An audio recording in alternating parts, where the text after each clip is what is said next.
할렐루야. 알기 쉬운 조직신앙의 저자 김윤환 목사입니다.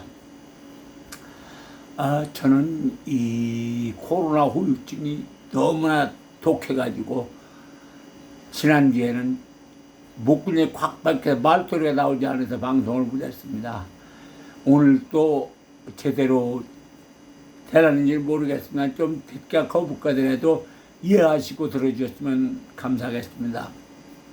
그럼 오늘은 구원의 서정 소명 첫째 번 시간입니다. 구원의 서정이라는 말은 구원의 순서를 말합니다. 그렇다고 여기서 제공하는 순서대로 반드시 이루어진다는 말이 아니라 유동적일 수는 있지만 대체적으로 순서를 흐트러지지 않는 범위 내에서 유동적일 수 있음을 알고 구원의 순서를 알아가 보도록 하겠습니다. 그럼 첫 번째 소명. 첫째, 소명의 의미. 마태복음 11장 15절. 귀 있는 자는 들을지어다. 요한계시록 2장 7절. 귀 있는 자는 성령이 교회들에 가시는 말씀을 들을지어다. 소명이란 신하를 부르는 왕의 명령이라는 의미라고 합니다. 즉 왕 중에 왕이신 하나님이 택한 자들을 부르시는 음성을 상징한다 하겠습니다. 그런데 말씀을 묵상해 보면 하나님의 부르심을 들을 수 있다는 말은 또 하나님의 부르심을 들을 수 없는 있는 사람과 듣지 못하는 사람이 있다는 말로 구별되어 있음을 함의합니다. 그러므로 이 소명은 그리스도의 구속사역으로 준비되어 있는 구원을 믿음으로 소유하라는 부르심을 의미합니다.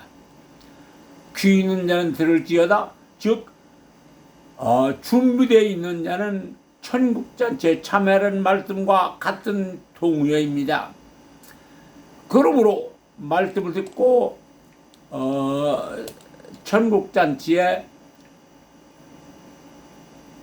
참여할 수 있는 사람과 말씀을 들을 수 없는 사람으로 구별되어 있음을 의미합니다. 그럼 첫 번째 소명의 방법. 그러면 여기서 성령의 중재로 하나님이 부르시면 어떤 모습일지 알아봅니다.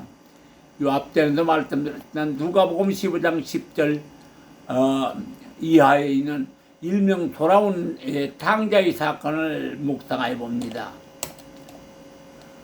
탕자는 아버지를 떠나 내 맘대로 살아온 것이 죄가 된다는 사실을 성령의 중재로 깨닫고 내가 하늘과 아버지께 죄를 지었다는 사실을 자복하고 아버지께 돌아가니 아버지는 상가가 먼데도 달려오셔서 아들의 목을 끌어안고 우셨습니다. 일부에서는 성령의 음성을 들을 수 있다고 말하지만 성령의 중재는 어느 때 어느 시기에 어떻게 일어날지 아무도 모릅니다. 탕자는 돼지가 먹는 쥐없는 별 보고 아버지를 따라온 자신의 행동이 잘못됐다는 깨닫고 아버지로 돌아간 것처럼 스스로 마음의 변화로 나는 하나님의 자녀됨의 자부심을 갖고 성령의 부르심을 느끼고 깨달을 수 있는 지혜로운 사람이 하는 것입니다. 항상 하나님의 자녀는 의지의 결단과 행동으로 더러운 말은 입에 담지 말고 성실과 근면함을 보이고 자고하거나 교만하지 아니하며 게으르지 아니하고 부지런하여 더욱 열심히 기도하며 하나님의 자녀로 부끄럽지 않은 삶을 살려고 노력하면 고난을 이기게 하여 주시고 성령께서 부르시는 소리를 알게 해 주실 것입니다. 말씀의 전도자인 목사로 부르심을 받는 길도 마찬가지입니다. 목사가 가는 길은 여러 가지 어려움이 따르는 것은 객관적인 사실입니다. 주님이 그렇게 하셨기 때문입니다. 그러게 목사가 받는 고난은 절차적으로 정당한 사역이라고 말했습니다만, 우리나라 목사들은 신학교에서 조직 신학을 배우지 않고 적당히 수업하고 목사가 되므로 신학을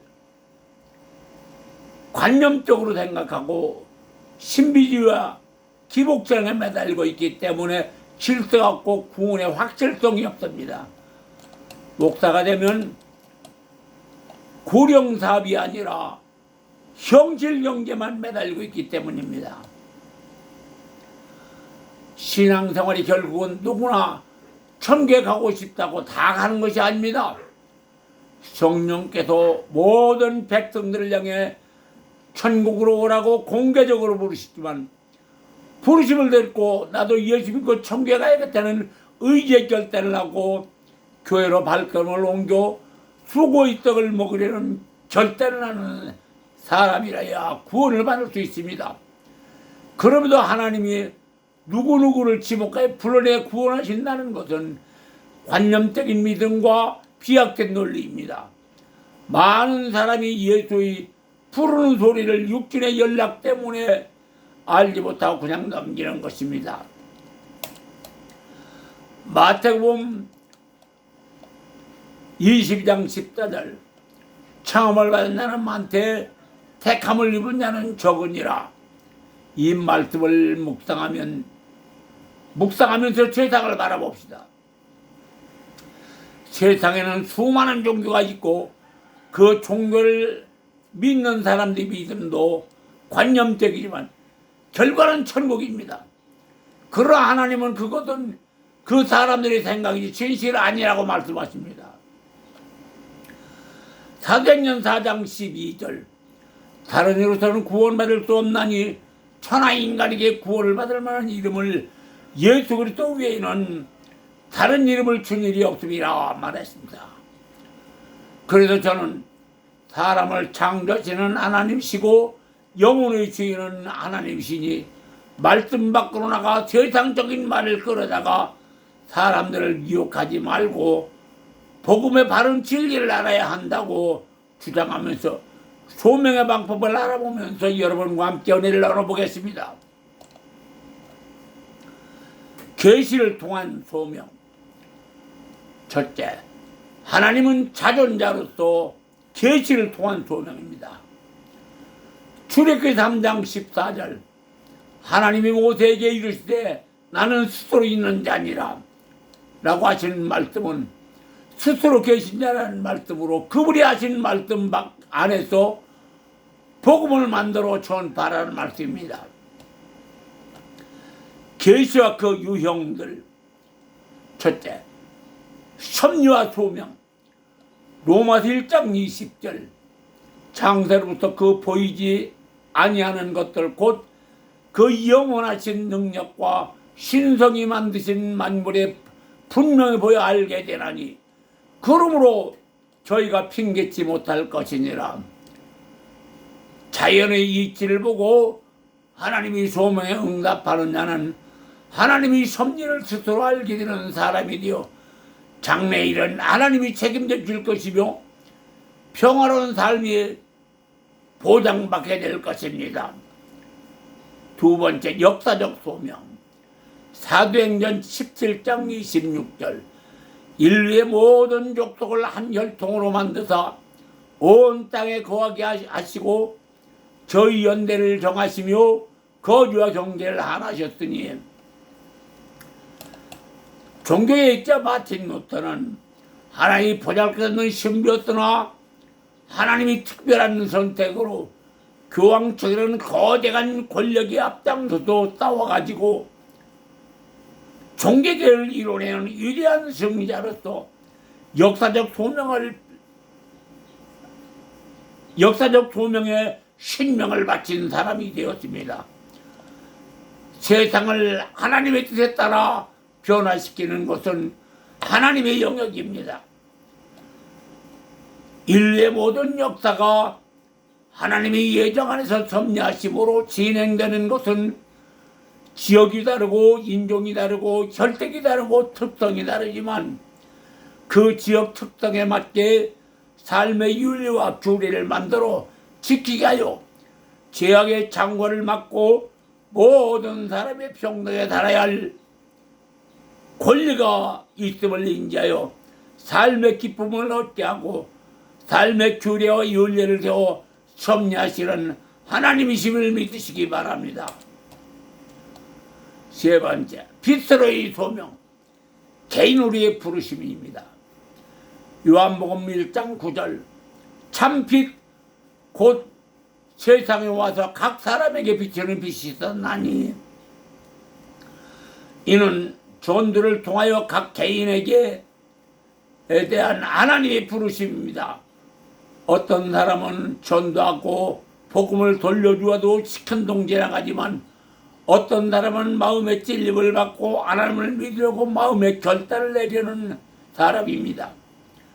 그러기에 성도는 에베소 4장 29절 말씀처럼 더러운 말은 입 밖에 내지 말라 하신 하나님의 말씀처럼 성도는 항상 의로운 행동으로 예수 그리스도의 향기를 풍기는 삶이어야 하는 줄 믿으시기 바랍니다.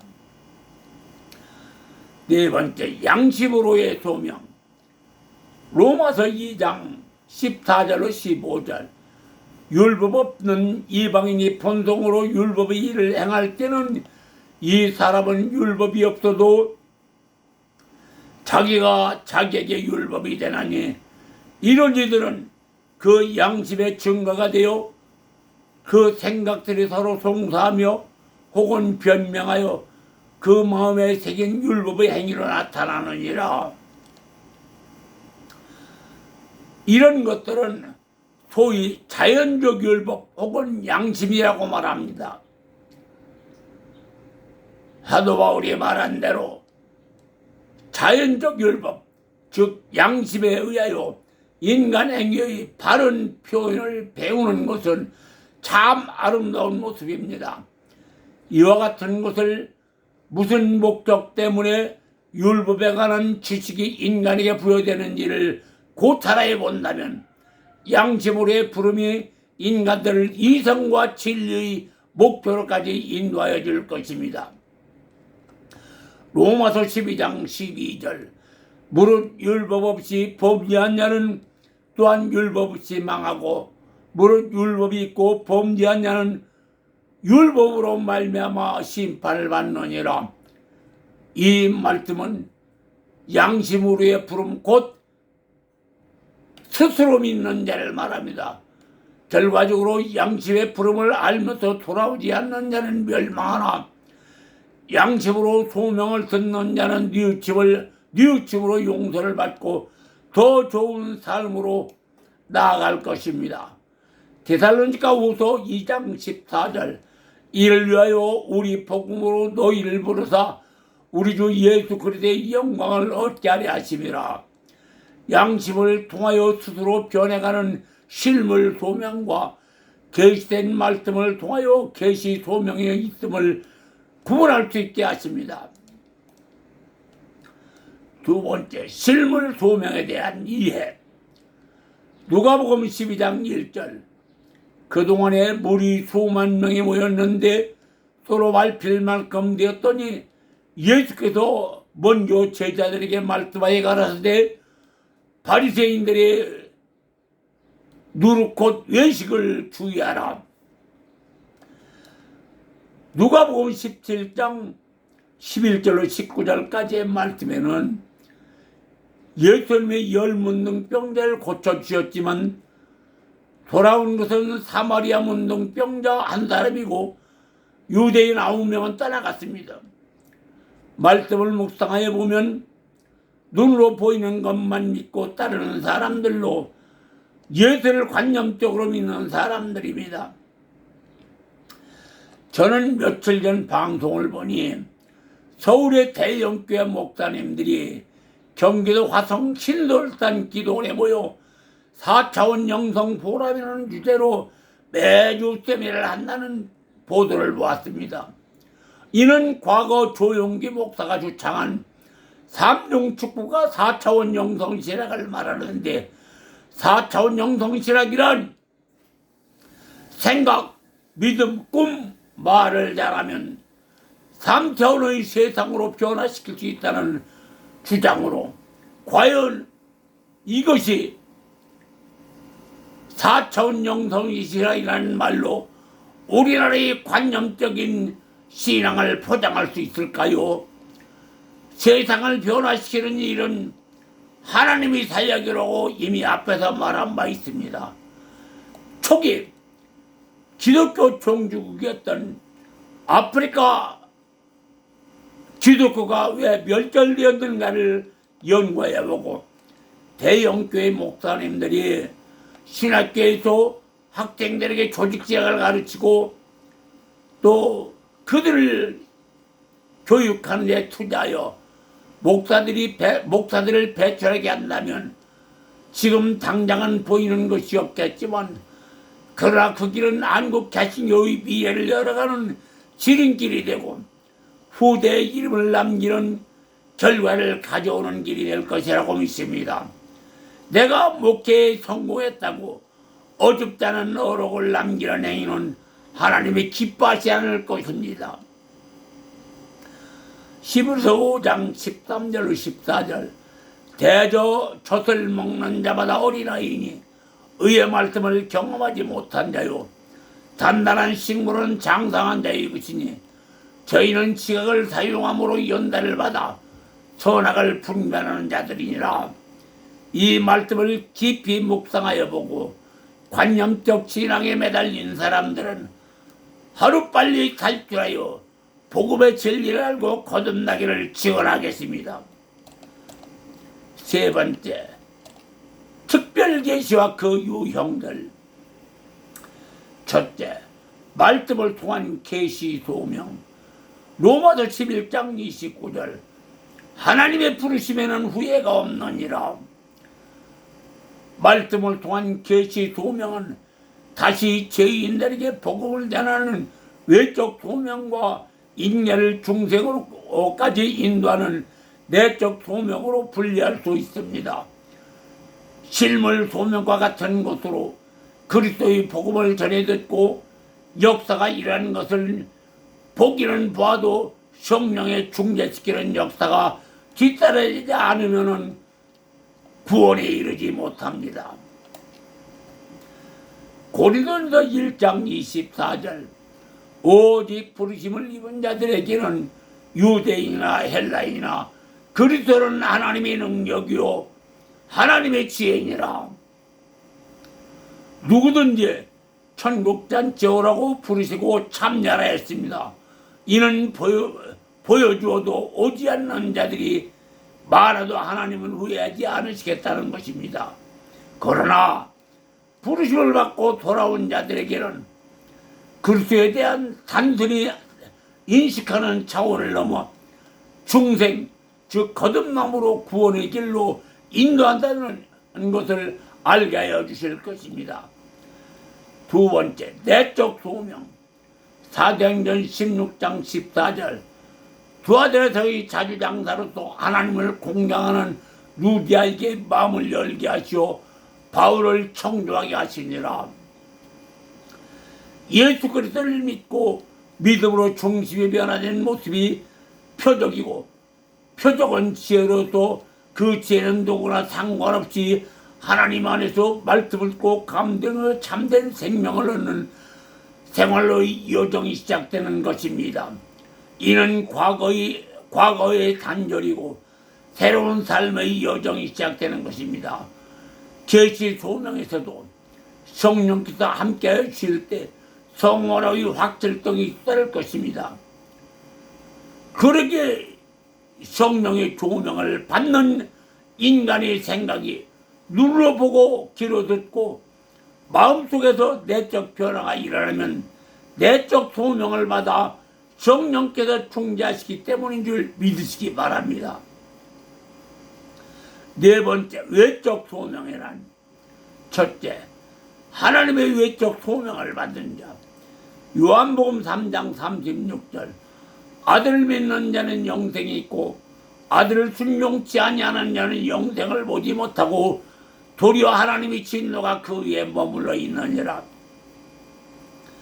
하나님을 믿으면서도 말씀 안으로 들어가지 못하고 관념적으로 하나님을 섬긴 자들에게는 마지막 구원의 반열에서 버림을 당할 것을 예언하셨습니다.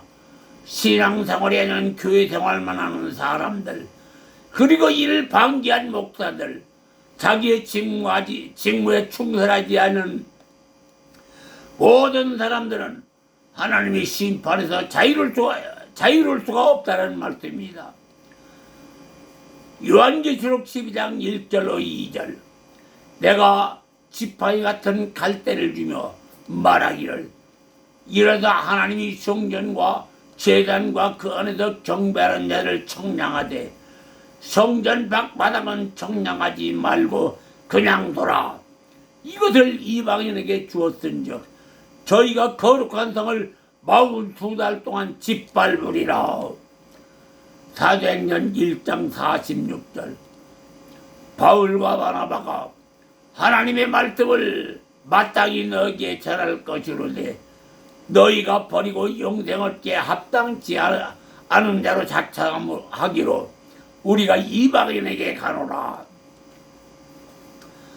하나님이 택한 백성들이라고 자처하는 유대인들이라도 또 복음을 받아들이지 않고 그 마음에 시기가 이로 전도자들을 괴롭게 하자 하나님은 바울과 바나바를 유대인을 떠나 이방으로 보내셨습니다. 이는 자신이 자고하는 마음 때문에 장엄을 받고도 하나님의 백성으로 구원받을 수 없기 때문에 유기하시겠다는 것입니다. 두 번째, 외적 소명을 받은 자의 규범. 마가복음 16장 15절로 16절, 너희는 온 전해에 다니며 만민에게 복음을 전파하고 믿고 세례를 받는 자를 구원을 얻을 것이요 믿지 않는 자에게는 정죄를 받으리라. 마태복음 22장 2절로 14절 말씀을 보면은 천국잔치의 비유에 천국잔치에 참여한 자 중에도 예복을 입지 않은 자와 입은 자, 즉 믿는 자 중에도 구원을 얻지 못할 자가 있음을 분명히 지적하였습니다. 말씀을 듣고 거듭나서 깨달은 자와 말씀은 듣기는 자도 현대의 축복과 안위에 매달려 현실 삶을 즐긴 사람은 구원에서 유기될 것을 이루시는 말씀입니다. 내적 소명이란 성령께서 역사하시는 소명을 말합니다. 요한복음 15장 16절, 너희가 택한 것이 아니오 내가 너희를 택하여 세웠나니. 로마서 8장 30절, 미리 정하신 그들을 부르시고 그들을 의롭다 하시고 의롭다 하신 그들을 영화롭게 하셨느니라. 택한 자들의 부르심입니다.